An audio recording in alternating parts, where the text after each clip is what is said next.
People talk about the present moment a lot. Be in the present. Most of them don't know a thing about what they're saying, but it sounds cool.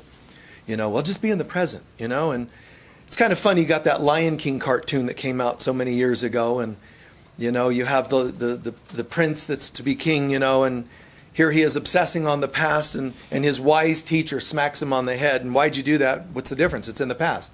And he's making fun of him because there's these people that want to act like they only live in the present. But even their need to be in the present comes from the past. So people don't really understand what it means to be in the present. If you could fully be in the present, you would disappear. If you don't have any past creating this moment, you can't hold your molecules together. You would have no DNA if you don't have a past. So your body would just turn to light. You would essentially have to work hard to hold a body intact, even for a minute. And you wouldn't be able to hold it for very long. Now, I'm not saying that's neither good nor bad or what you should be doing. I'm just saying this concept of the present is misunderstood. People that will be negligent about tomorrow's decision because they're so in the moment. Oh, I'm just trying to be in the moment. Smack them in the head, and when they complain, say, what do you want? What? That was in the past. That was 2 seconds ago. That was what they did in The Lion King. And it's driving home an important point. This pseudo version of being in the moment. If we're truly in the moment, first of all, it is impossible to be in the moment without the assistance of spirit. Because spirit is the moment that you're seeking for. It's searching for it. The present is where we discover God. So it helps, instead of you trying to force yourself to be present, or even pretending that you are present, it helps to ask the presence of spirit that is the present.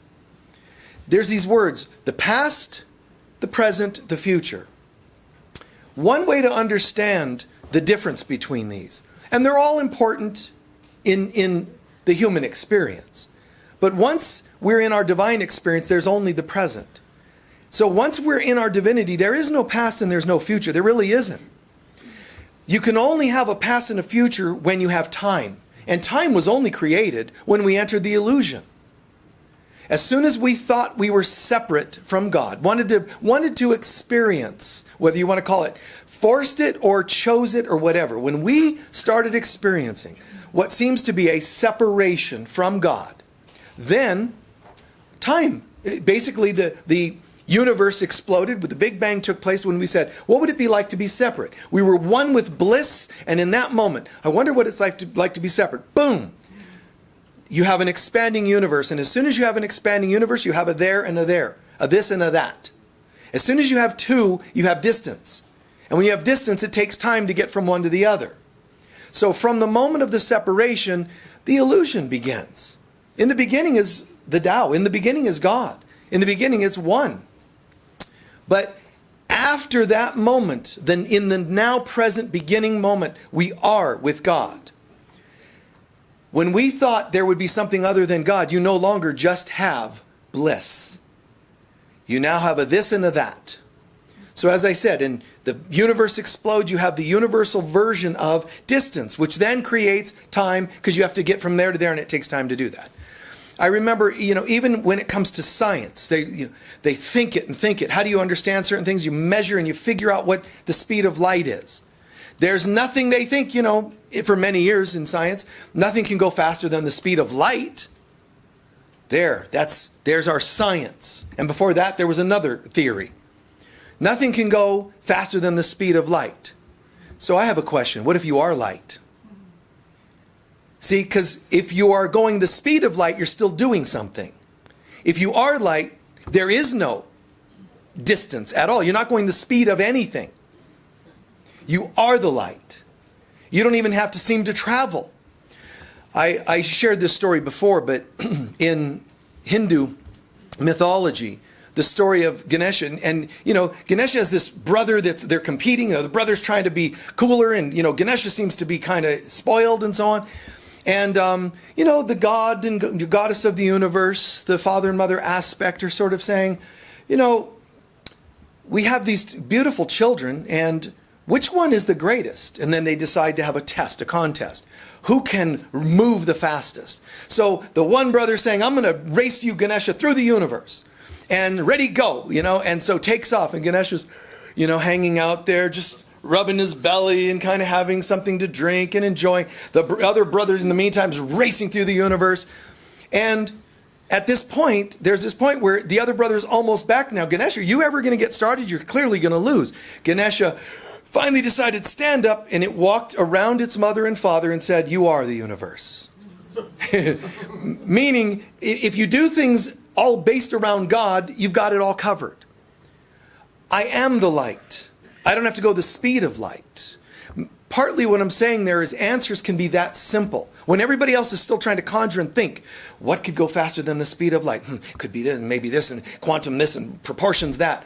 On and on and on. And you can come up with an answer like, well, wait, what if we are light? Now there's the only thing you could say is faster than the speed of light is that you are light. And these revelations can come to us, and they come to us not by digging the past or anticipating the future, by listening.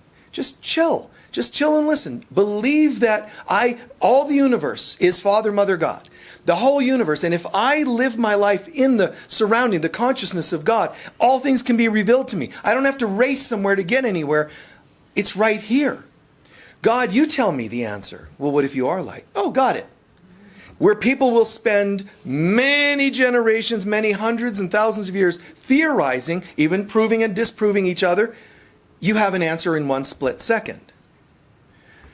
There's a past, seemingly, present, and future. Now, let's combine these words. What about there's a past present and a present future? What does that mean? Well, the past is a present.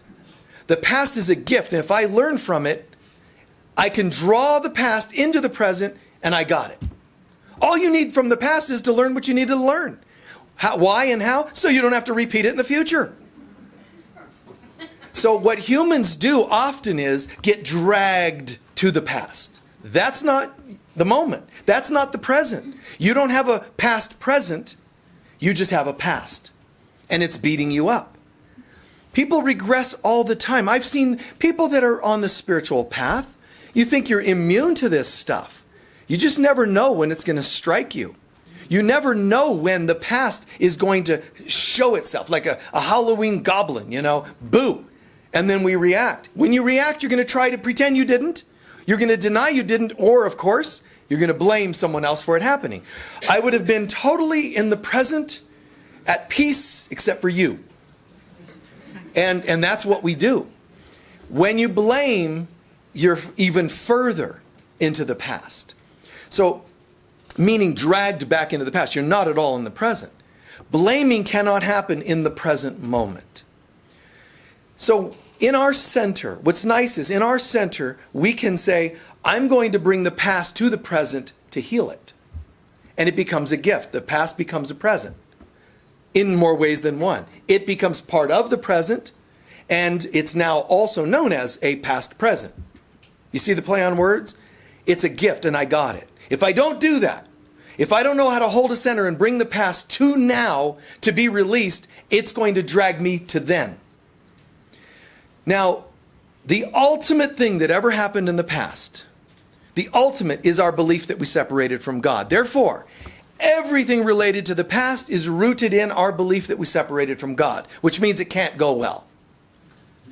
The past isn't reflecting oneness because that happened before time began. As far as you know that you can only trace historically back, if you trace it all the way, history, that is time, all the way to the roots. The root of the past is the belief that we separated in God. And that doesn't feel good. Then it took all kinds of expressions. It took all kinds of forms in the past. So when I'm working on the past, I'm really always working on my belief in separation. That's why A Course in Miracles tells you you have really only one prayer, only one need to heal your belief in separation.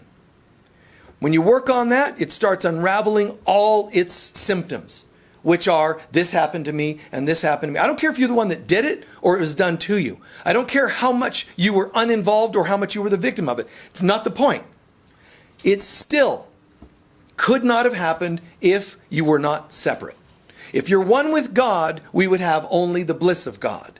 Because we believe that we separated, we now have hysterics. We now have craziness, terror, hurt, hate. Now, some of us are better at it than others, but we're all living in terror because we think we separated from divinity. So that means I'm so upset about that, I'm going to either take it out on you or I'm going to cower and be scared and you're going to take it out on me. But everybody loses if we are separate from love. So the past becomes a present when I can see this, own it. And there are moments, it's called digression or regression, but digression.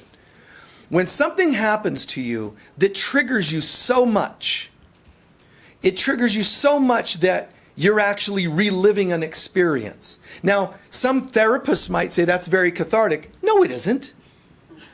It isn't cathartic unless you do it from the present. If I'm not in the present, if I don't know how to hold my center, wow, even though I'm being dragged seemingly towards the past, some stuff is coming up from the past. If I'm in a center to any degree, or you, my counselor, my sponsor, my friend, my parent, whomever, is helping me hold center, which is what we're supposed to be doing. If I can hold center, great. If I'm not, then I am digressing. See, the trauma is basically, for all intents and purposes, is happening again. There are people who viscerally, touch their hand and they just pull back. As far as they're concerned, whatever happened to them once upon a time is happening again. And you can smooth it, you can avoid it, you can hide it, you can minimize. Doesn't matter, it's still happening, you're just avoiding it. To be able to see these things, oh my gosh, it's to know others is profound. To know yourself is enlightening. You can know everything about the world, science and religion and whatever, all these forms of knowledge of the world. To know yourself is where wisdom really kicks in. It's where enlightenment really kicks in. To know yourself. And it's not easy. Stuff does slip by. I've got this inner struggle from, let's say, childhood. And there's lifetimes, there's childhood, there's young adulthood, there's all kinds of layers of ourselves, all kinds of layers and masks. This is not a battle of good and evil as we think we know it. It's God and the veil, not evil. It's not just a good and evil. It's God, the reality of God versus the veil. There's nothing that can oppose God. I mean, think about it. If there's an evil and God has to fight it, we're up creek. I mean, it's been millions of years, and if God hasn't been able to defeat evil at this point, this might never happen. Evil might eventually take over heaven, and then we're all up creek. Or there is but God. There's nothing that can oppose God. Not only in the linear thinking of power, God created, let's say, and God created and something became evil fighting God. How could it be stronger than God that created it? So it really doesn't make any sense. But even if that were true, this force that is God clearly is going to win at the end of the day. And if I'm an expression of God, then I'm an expression of that battle. I can either own that the battle isn't really there, it just seems like it, so it's really God I am versus the veil that I'm not. The veil are my unhealed wounds. And it's not just a veil, it'll take the form of many veils. So, this good and evil, God and the veil. God and my forgetting, the veil. My forgetting is the battle. Where's it happening? Inside of me. So I learned to hold center more and more. Just because you hear this once doesn't mean, okay, got it. Centered forever. The more you do that, the more annoyed your ego becomes. Oh, Mr. I'm holding my center. We'll see. And all it has to do is flash your ex, into your mind. Oh, wait, back to center. And then here comes the image of X again, and you're like, no, not this time. Good try. Then you date someone. Just like your ex. And they come up again. And then you get better at that. Fine, I'm going to be celibate, chaste. I won't date anyone, and that'll help me keep my center. And then, Hi, good to see you at work today. We have a new boss. It's your ex. You know. It doesn't go away. It doesn't go away.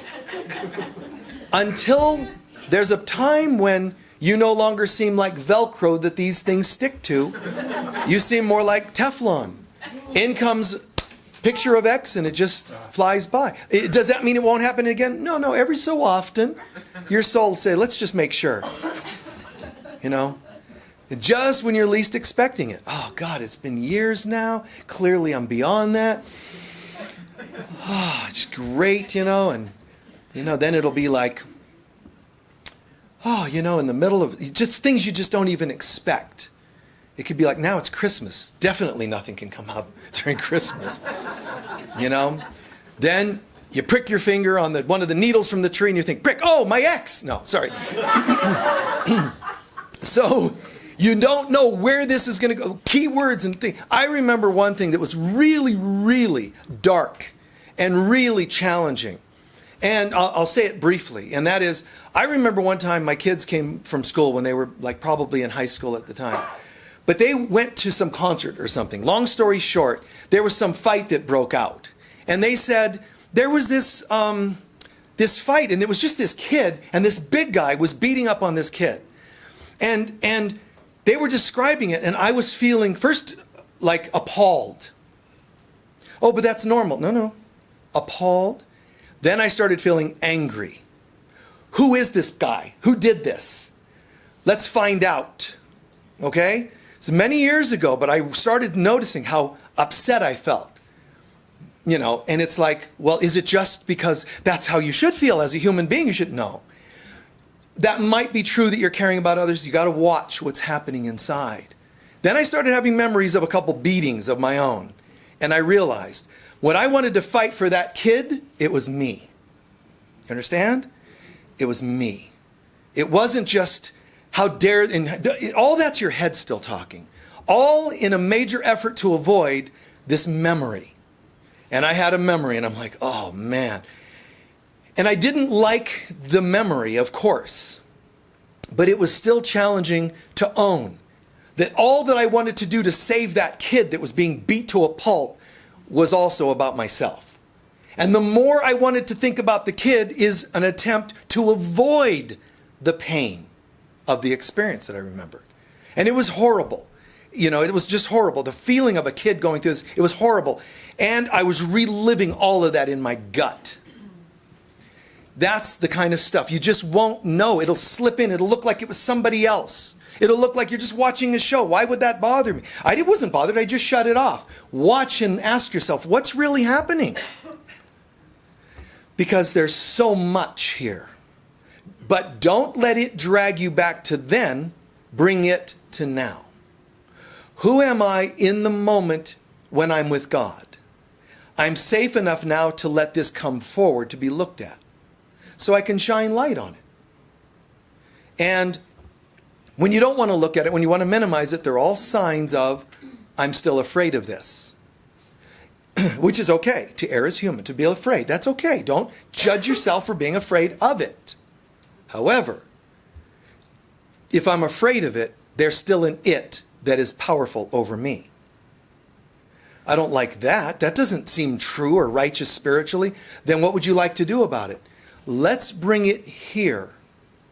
God tells us, why don't you let me stand right behind you, whispering in your ear how to manage the situation. But I don't know if you're going to come through. Oh, a test in faith. So because you didn't feel God in the past, when you were getting beat, you're afraid it's not with you now when you can bring that beating to the now to release it. So why and how is that so? Because when I separated from God, for all intents and purposes, God wasn't there. Do you understand what I mean by that? When I said goodbye, I believed God is no longer there. That's why it didn't seem like God was there when I'm being beat as a child. That's why it seems like I can't be safe enough to work on old issues, abuses, and things that go on in our lives, even present stuff, seemingly present stuff. It's all rooted in unhealed past. Even if you say, but mine's not in the past, it's the present. Oh, really? We'll do some tracking on that. And we would look at the present, what you think is present, and find it's all in the past. It's an old pattern repeating. Just because it's based on time on the clock or the calendar doesn't confirm something is in the present. Presence is a consciousness, not a measurement on the clock. Okay, well, in this moment, that isn't happening. So it has to be the present's also abusive. No. Track it and you'll find the roots of this are elsewhere. It's in another time. I cannot experience harms today or tomorrow.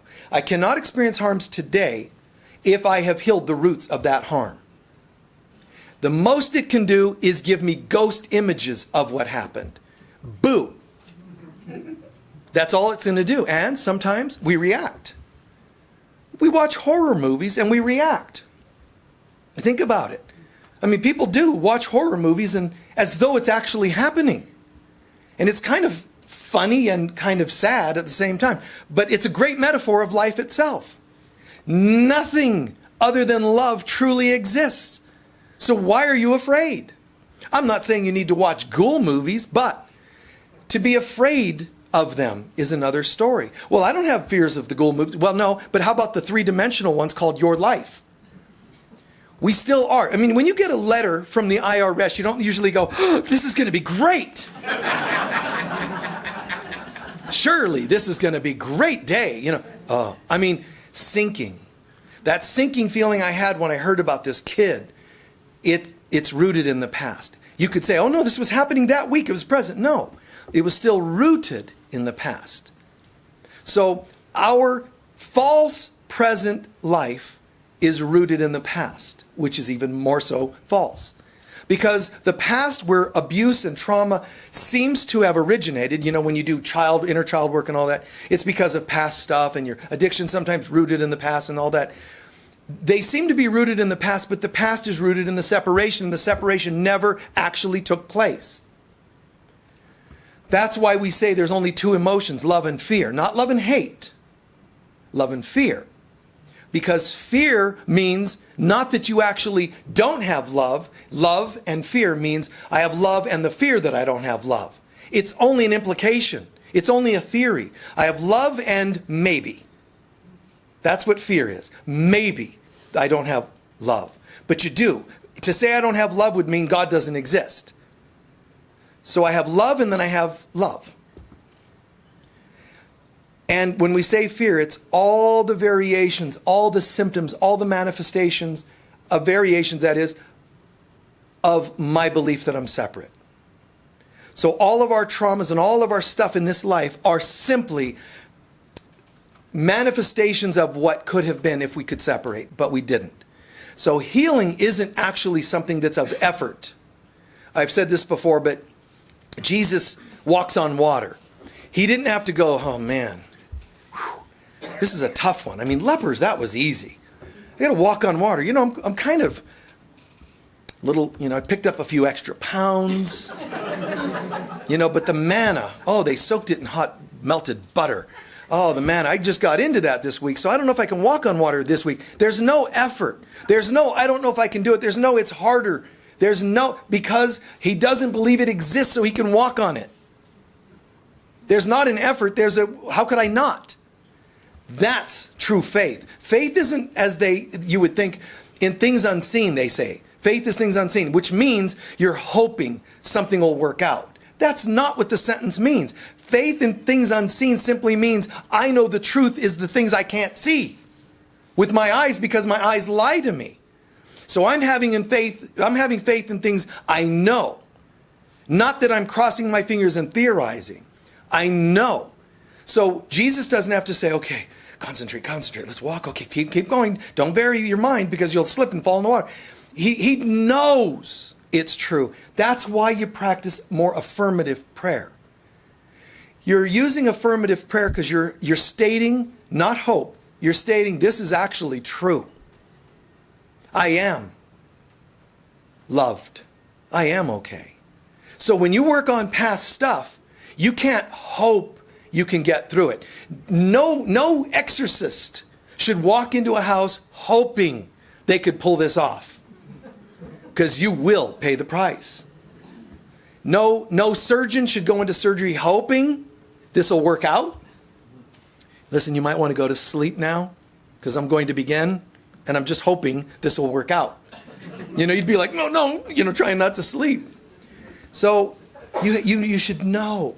Practice knowing. Even if I know I don't totally believe, I'm still going to do my best to step into knowing. Because the truth is, God, love, that everything is okay. So affirm, even if you're doubting, affirm that you know the truth even beyond your doubts. I'm not saying pretend you don't have the doubts. Just simply keep your light on the eyes on the light at the end of the tunnel rather than the darkness of the tunnel.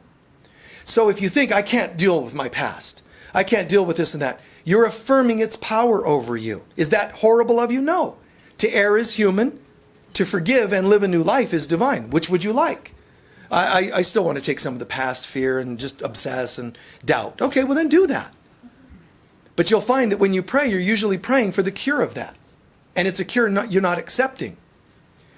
So I need to be really well equipped, in a sense, if I'm going to start doing healing work with myself. Because I'm going on a journey, and it's a roller coaster ride.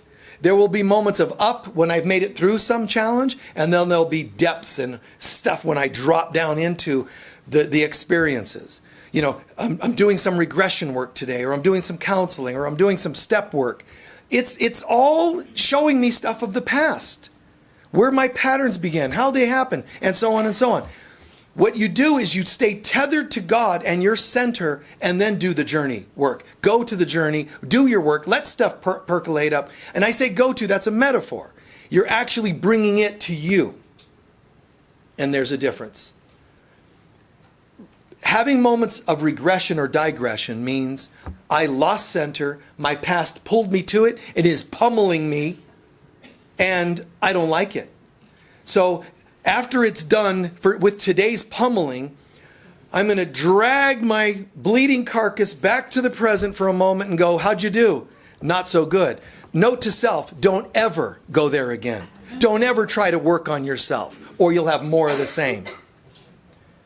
That's why when you say time for a divorce and your partner pummels you with legalese and with threats, and I'm going to take everything, because that's the egoic world trying to keep you from finding your new self.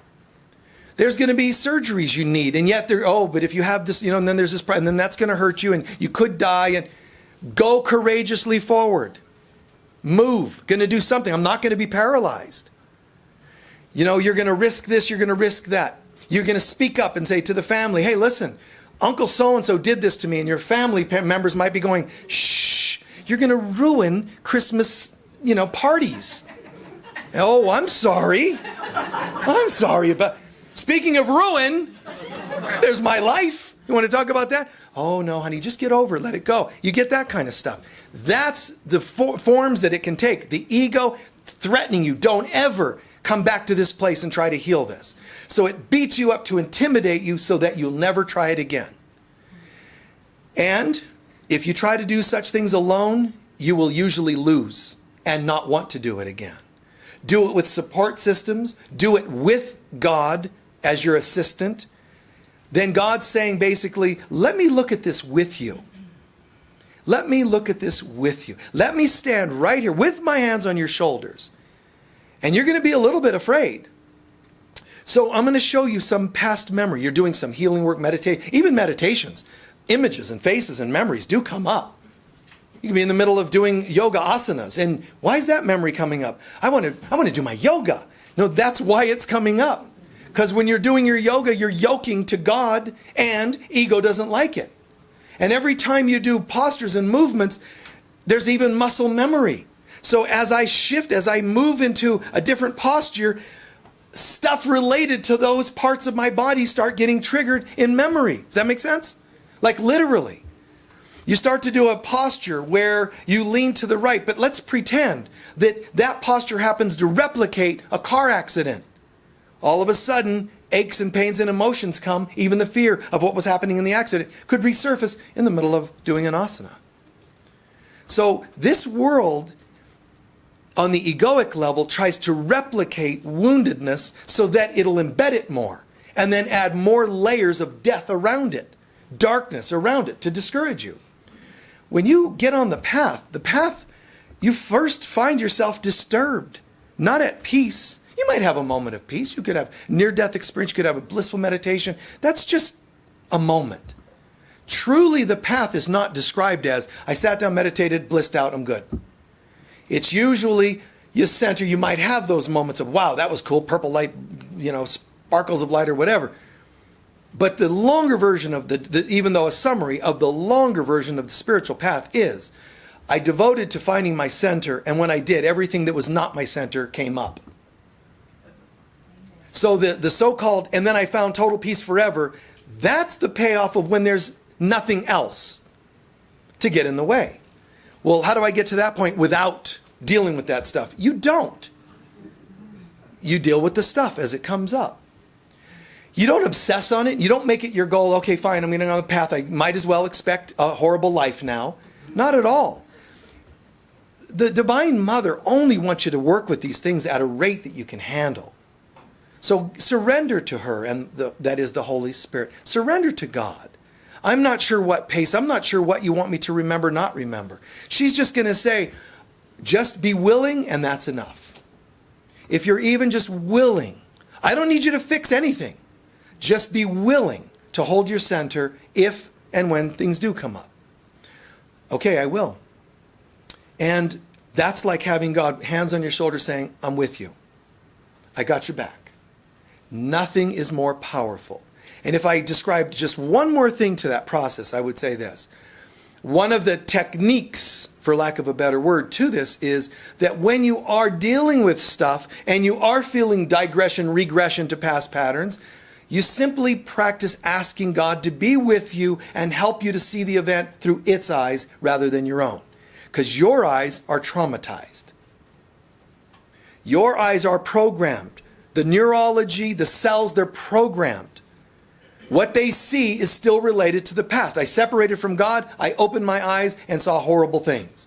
Then I started living lifetimes and it hasn't gone well through any of that.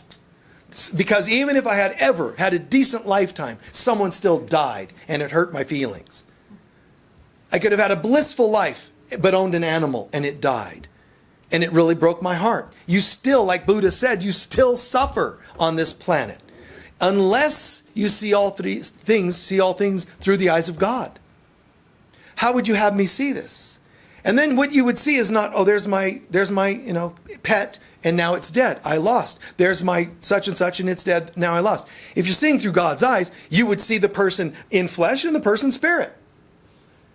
You wouldn't see them dead and now gone and now I'm up creek, I don't have them. You would only see there they are in body, there they are in soul, they're still there.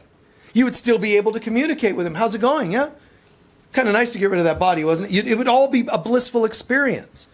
Humans just refuse to do that. Because for me to get there, I have to own that I believed in separation and I saw the manifestations of it. And that was my choice. Now I'm choosing to see what bliss still looks like. Never lost bliss, but I forgot it. Now there's the past present, the gift from the past that helps me heal and come to the present. And as I said, when you're not in the present, you're being dragged back. And those are those moments of almost it seems like you reacted before you could even think about it. And what's really bizarre is when you start acting like a person from your past. I thought you were gone. No, just hiding. When you regress all the way back into that behavior, I've seen grown men stomp like a child. I want, like that kind of, and I was like, wow. This one instance, it was a counselor. It was a counselor who was, attending spiritual conferences, being referred to, because they also did readings and counseling. They were seen as a good advisor to people. And something happened. They had an argument with somebody about some money, and they happened to be in my room at the hotel. They came by to say hello or whatever, and I'm watching, and they're on the phone with somebody, and they started jumping up and down. It was over some money, $20, $40, whatever. I want my money. Wow. Digression. That person right then and there was 10 or whatever. They were not an adult, least of all spiritual adult. They were pulled back. And everybody's pulled back, but they don't always do it so viscerally. But you can watch. That one you should be able to catch. When you see yourself doing things that was beyond your normal centered behavior. And you see yourself, sometimes it'll be so obvious that in that moment you were like a child. That's not bad. It's actually telling. So now you know what age came up for you to work on. That still is insightful, which means I'm letting the past become a present. If you refuse to see any of it, what's happening, why it's happening, what's going on, why it's going on, you're staying shut down, then you are in darkness and ignorance, and you're being dragged back. And it's to you, it's like it's all happening again. And again, it's people like, you touch their hand, they pull away. That is not in the moment. What happened? Well, you touched my hand. You can say to them, but that's past stuff. No, you just did it in the present. What I mean is, it's triggering past stuff. Now, you can't preach this to people. You can only, see it yourself first. You might say, what happened? And that's testing a little bit, fishing a little bit, to see if they're willing to go, I don't know. What do you think happened? Ah, great, glad you asked. Then you can launch there. But if you can tell they don't want any idea, no part of looking deeper at what happened, you have to be careful. Because you could shut them down even more by pursuing that when in fact, no, I'm not going there. Oh, okay. And you back off. It's tact. It's always about love and tactfulness. So people can digress that far. Then you have not just the present future. Well, if my the past becomes a gift, it releases the future.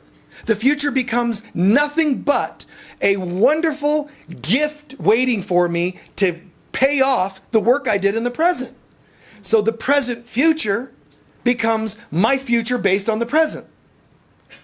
My present choices to be healthy, to be centered, to learn, to live, to thrive, to be loving, to all this stuff, including patience with myself and compassion for this child that just freaked out. Patience, compassion, love, bring the child forward. Honey, are you okay? Well, and you'll even hear it in your breath. That shortened breath, half breaths, that's someone who's scared and sad. They need to scream. Get a pillow, let the kids scream. Or if whoever it is, it could be a young adult, it doesn't matter. You can hear, when you cry, sometimes you can hear, that's an 8-year-old tear. That's an 8-year-old cry sound. And when you do that, you sometimes will cry even more. That's great. Well, I shouldn't be crying. I should know better. I'm centered. Knock it off. Just cry. Well, I'm Christ. No, be Christ crying. If you refuse to cry, then you're not very Christed. So Christ, let go. These things just come to me, Let it be, let it go. Cry, let it be. No judgment on it. How could you be Christ if you're crying, judging yourself for crying? Christ himself cried as Jesus, he cried. So let it be. And then my future is unlimited. Because the guy walking into the future doesn't have the anchors of the past. I'm free. So the future becomes an extension of the work I just did. I describe relationships a lot, and in different forms. But one metaphor I use is there are only two kinds you can have, karmic ones and gifting ones. Karmic ones are the ones, generally speaking, where we didn't do healing work. This relationship's now in our space for us to deal with stuff we missed. So it's almost fated to be a button-pushing relationship. But there's also gifting relationships. What are those? I want one of those. You can't mail order it. Don't go and try to make a giftingrelationships.com website for hookups. That's the gifting ones can only come from the work you did successfully on the karmic ones. The gifting ones only come from the karmic ones that you handled well. A way to say that, although the wording we sometimes don't like, is they have to be earned.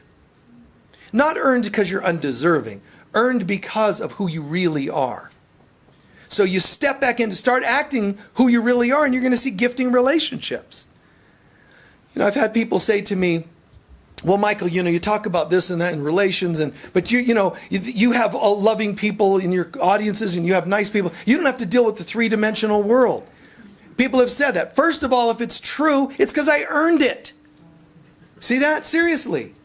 Don't try to shame that. Don't try to say, but you're lucky. You don't have to deal with humans. I do it all the time.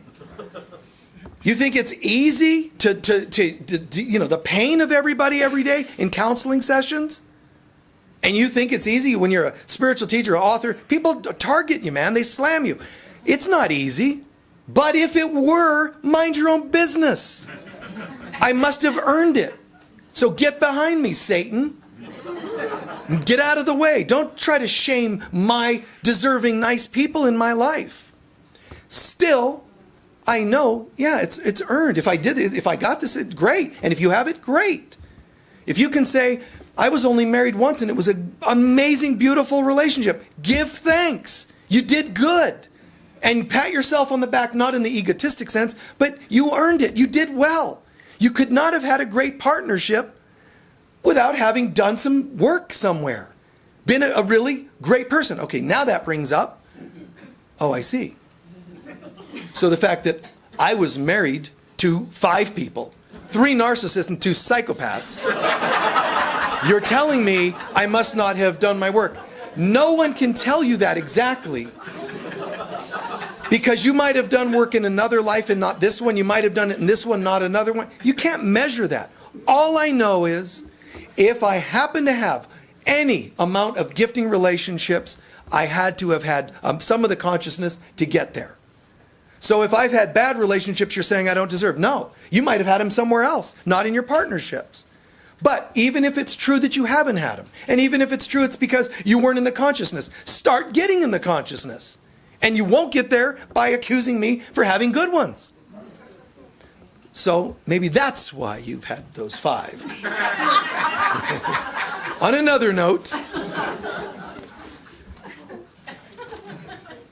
gifting but karmic. Those 2. And the karmic ones are a challenge. I wish I didn't have them. I would like just gifting. Then you have to turn the karmic ones into gifting. How? Not by denying and pretending everything's peachy. Happy psychopath Christmas to you, honey. And let's have a wonderful narcissistic Valentine's Day. I'm not saying like you dress it up with flowers, and not at all. But to be able to stop and breathe and say, you know what? I'm struggling with this relationship. No doubt. I'm not denying it. And as I look in my life, not at the person, the name, the look, but the feeling I have in this relationship. If I have a relationship with some psychopath, narcissist, etc., how am I feeling about it inside? Well, powerless and hurt, scared. Let's pretend those few. Really? Any other time in your life when you felt powerless, hurt, scared? Well, there was this incident here. They don't even have to be harmful incidents. Well, my parents, they were military kids, and my parents were military, and so I was a military kid. We traveled around a lot, so I never really felt like I had a right to say, no, I want to stay and live here. Just that powerlessness could become my powerlessness in today's relationship. Simply the family moving can give me a psychopath today, making me feel powerless. It's the feelings unhealed. So to be able to go back and heal my feelings, which could include, parents didn't ask my opinion. Well, they couldn't. They got transferred. This is what life does sometimes. But I need to heal my feelings about it. Anything I'm holding on them, but also just the feelings in general. I was angry that we moved all the time. Now let me look at that, and you start doing some healing work around that. I release the past, but I do it in the present by staying here and doing conscious work rather than being dragged into unconscious work. As I do that work, I am changing in the present moment. I am changing the future. You can change the future. Jesus said it. Edgar Casey said it. Nostradamus said it. He tells his son when he gave him the records of all these psychic predictions, the only reason I have written these down, my son, the only reason I have written these down and giving them to you to share with the world is so that it can change. It's a terrible job to be a prophet. Because if the things you predicted happen, it's bad. If the things you predicted don't happen, it's bad because you look like a complete fraud. So it's a terrible life to kind of have, but in a good way, you could say. Your job is to give them the things so they will change the future. So why am I even telling this talk today? Because it's going to change your future, our future. And then you have children, you're going to pass that even genetically, not through the genes, through their birth. You're going to transfer a frequency into their genetics that will give them a chance for a change. Now they're only 30 and they're getting that shift that you waited till you were 60 to have. It's pretty cool. Well, that's unfair. How come they get to get it at 30 and I didn't get it till I was 50 or 60? Wah. Too bad. You don't like it? Guess what? Come back as their kid and you'll get it at 15. Well, you know, what do you want from me? You still have work to do. You just own it. Just own it. Well, I wish I would have woken up sooner. Great, thanks for sharing. Now what are we going to do?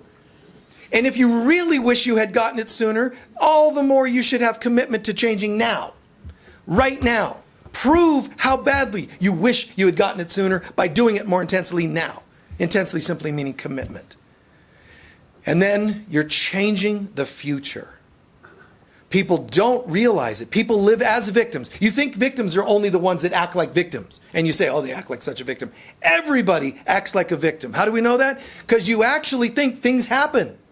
They just happen. Well, I can't change anything. I can't change my height or my skin color. I can't.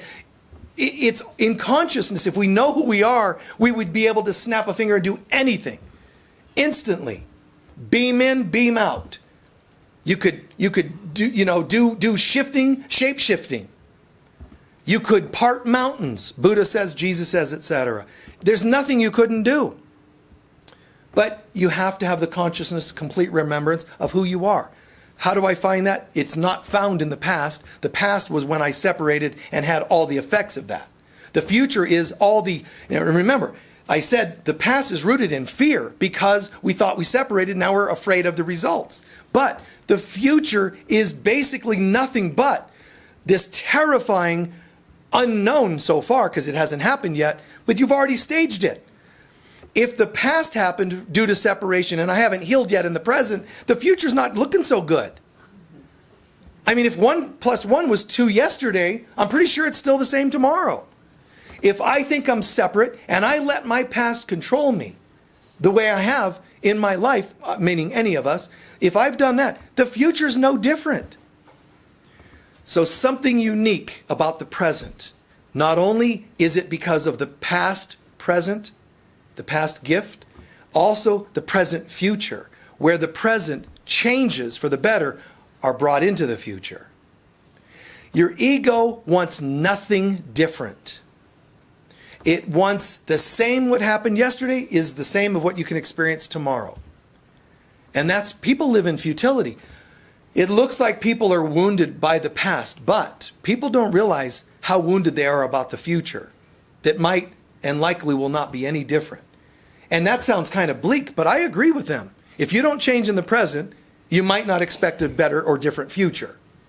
So when I say to people in counseling and relationships conversations, Michael, what should I do in this relationship? Struggling in whatever form it happens to be, this job, or I have this possible health issue, but I really don't want to go get it checked out. All I can say is, whatever's happening, relationship, work, whatever's going on, can you see this continuing as is for 20 more years? I've done this work for a long time, and I pretty much have never heard anybody say yes. Michael, I have a relationship, it's terrible, they take advantage, they do this, and would you like to do this 20 more years? Oh yeah, it's great. I would be like, okay, what are you on? Come on. Nobody's gonna say, and then when you say, how about 10 years? No. 5 years? No. 3 years? No. That's all I hear is no. When people are coming to work on something and you have to get them to own it and step in. Are you okay with this continuing you use exaggerated years because it really drives it home. See, if you'd have said a day and a half, well, maybe. Go all the big picture, 20 years, 10 years, no. Why? And then I'm shaving it back. Why? Because ultimately, In almost every case, in every 100, it might be 99. In every 1,000, 900 and something are going to say no, if not all of them. And if they say no, and you say, but how about just a couple more years? No, 3 years, I can't do this for 3 more years. Sometimes it's overt abuses, sometimes just craziness. A few more years? No. The answer is going to be from me then, anything you don't change this year is going to be the same next year. Do you understand the logic of that? You just told me you refuse to have this in 3 years. Let's just do some logical progression here. You don't want this in 10 years, 5 years, 3 years. So what makes you think it won't be here next year if you don't change this year? See? And then there's this, moment. Yeah, you're right. If you just counsel them and say, look, fine, I hear you have a problem. You need to file for divorce. You need to change jobs. It's too much. It's too abrupt. You have to help them come to the realization, if I do not make a change today, tomorrow will still be like yesterday. That's what you're doing. You're helping them to navigate into the awareness. And you have that symptom and you don't want to get it checked out. It's called progressive. Even if the symptom you have is not even just a physical ailment, it could just be codependence. Codependence is clinically referred to as a progressive illness. It doesn't get better. That's weird. I was so codependent for 30 years. I woke up today and I'm great. Like I feel so centered and autonomous and interdependent. That doesn't happen other than through healing. So tomorrow is going to look like yesterday if I don't make a change today.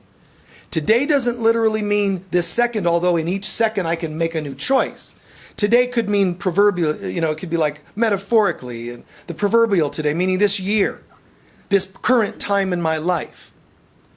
But the last part I'm sharing is what the present means. The present means, in this moment, I can make a different choice. So when I got somebody to say, yes, I get it,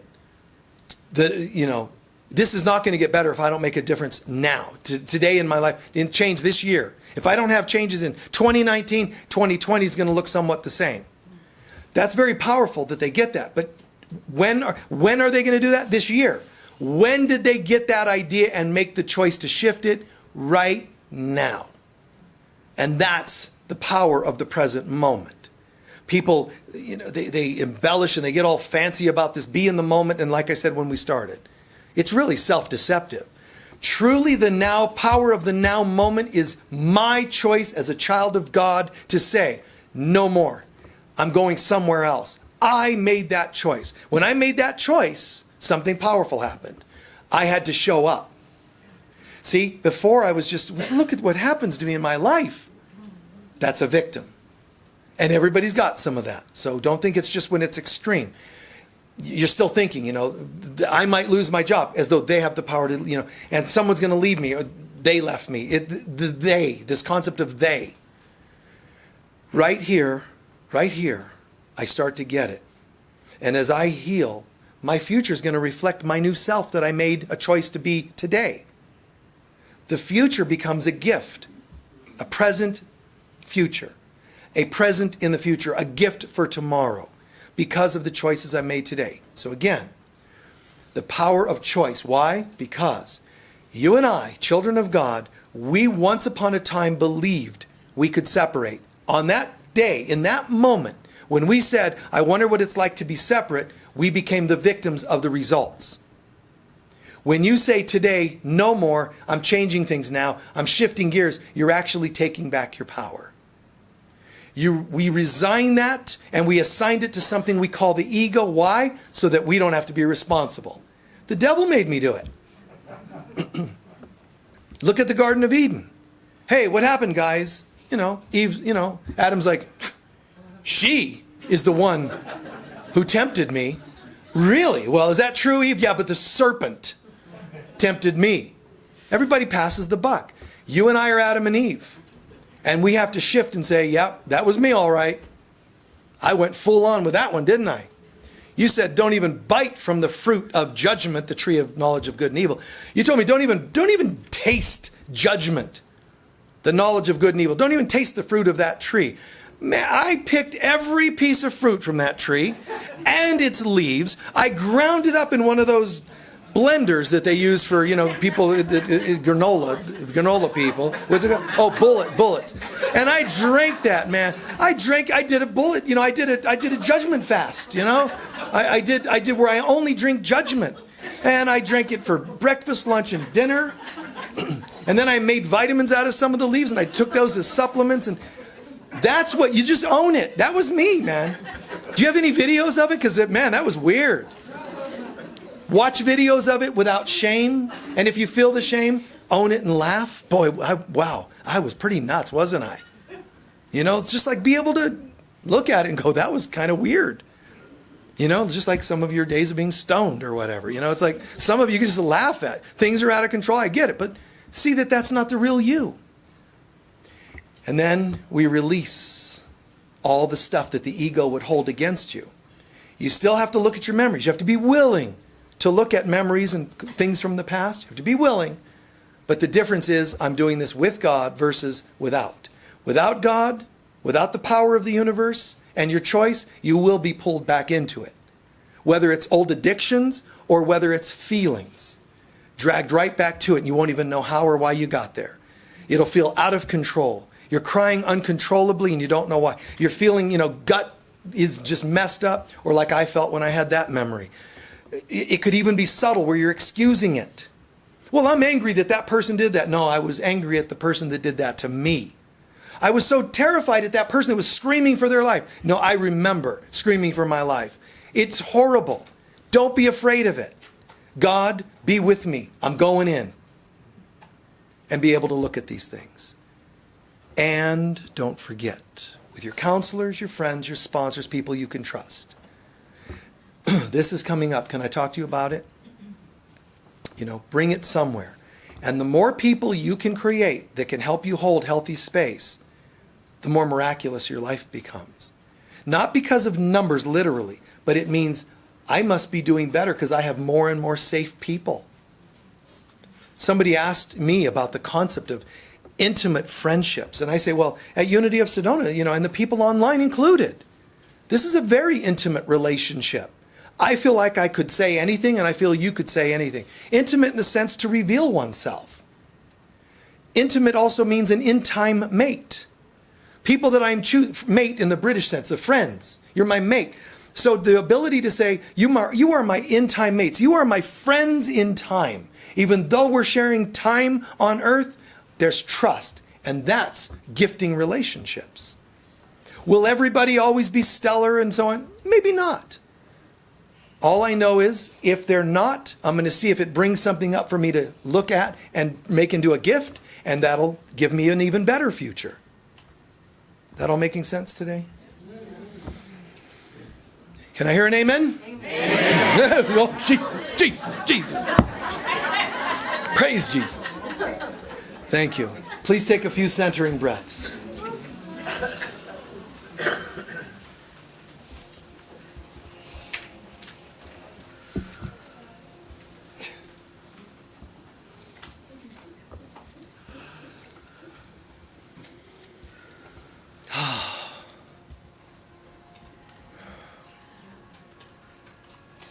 How amazing it is. Please trust and reach to the hand next to you and hold it for a moment. If you're within reach of someone, just hold for a moment. The person could even look just like a person from your past, and that's not enough reason to break away. Trust. Holding hands is to what? Trust. It's all right. Let today be different than any other day. Heavenly Father, Mother God, in this moment, and our hands reach to the people online, in this moment, we're holding in friendship. And as we hold this space for the next half a minute to a minute, we allow you and call on you, Divine Mother. Bring up anything that would be contrary to the love and safety of God. If there's anything needing healed, processed, remembered, we stand in strength and say, bring it on. Any little thoughts percolating up. It can be the gender of the person's hand I'm holding, the race of the person's hand, the look of the person, or anything else completely unrelated to in the room and online. You, Divine Mother, you bring the image of anyone that remains unhealed. Anything. I sit in silence where all that is unlike God will come forward so that I can then journey onwards through it to the light.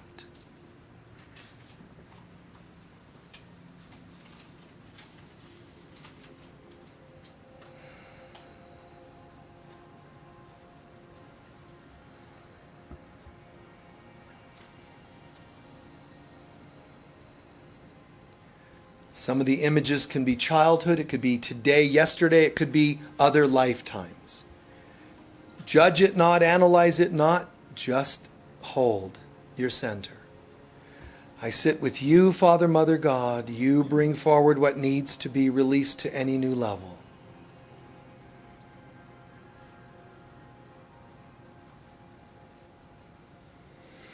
We then visualize for a moment the images of all these types of people, things, memories, even if we're not real vivid about who they are, what they are, they start speeding up and coming towards us, flying right past us. And they speed up more and more progressively. They're not in any order of present towards the past, just any image of any unhealed wound coming forward. Thoughts, even limiting beliefs we have about ourselves. Faster, faster, faster, faster, faster, faster, faster, faster, faster. And then none of them remain. And we're still traveling forward towards light through darkness where there's no more vivid images. If any do pop up, let them continue passing by. And forward into this beautiful light.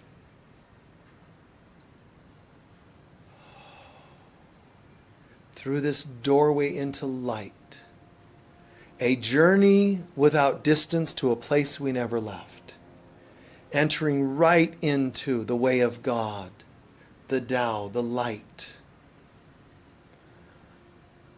I am that I am. Every particle and part of that light is the feeling of bliss, peace, joy.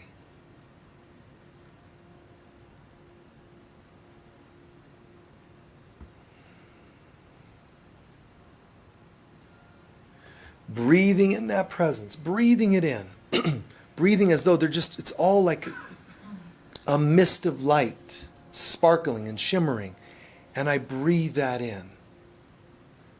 And as I breathe it in, it actually becomes me. No particle of my being, even inside this thing called a body, remains untouched by this light. And I am a light being.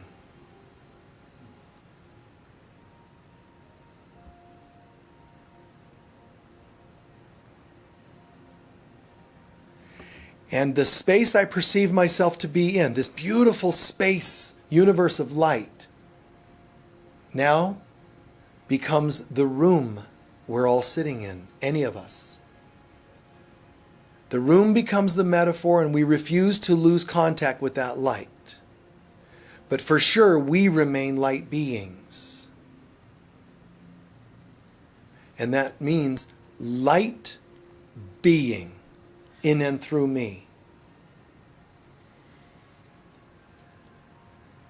And if and when I ever forget this, I have to choose to come back. This is the I am. not the fanfare around, not the swirling winds of life around of illusion that pull me off center, but this is the truth of who I am. Father, Mother, God, from this day forward, be with me more than ever. Not because you were never with me. I'm saying this because of my past resistance to your perfect holy presence. Be with me and show me how to be you, think as you, feel as you, and perceive life as you would. Let me think, say, and do from this place of light within myself.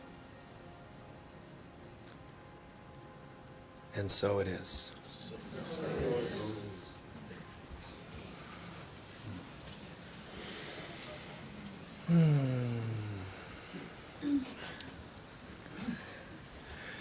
Before you move about too much, a nice centering breath. Decompress. And then again, all that once was the past oppressing us in. And then the sound of it going. Good. The sound of breathing into the light of who we are. And a sound of chant or tone for the next minute. Begin.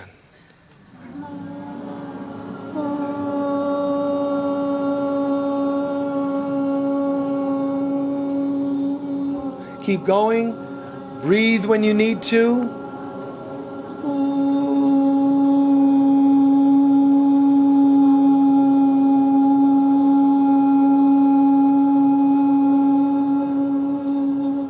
Keep going. You're bringing forward into your life, your body, the universe. You're bringing forward the sound, vibration, frequency, consciousness of God, because that's what we're thinking about as we do this.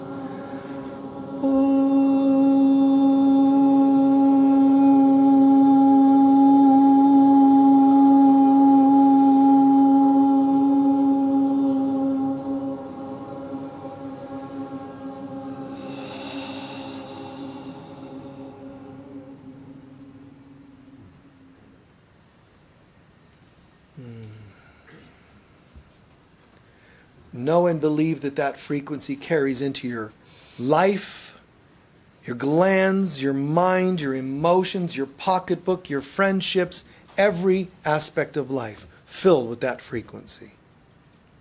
Because I chose it so. Any one of us.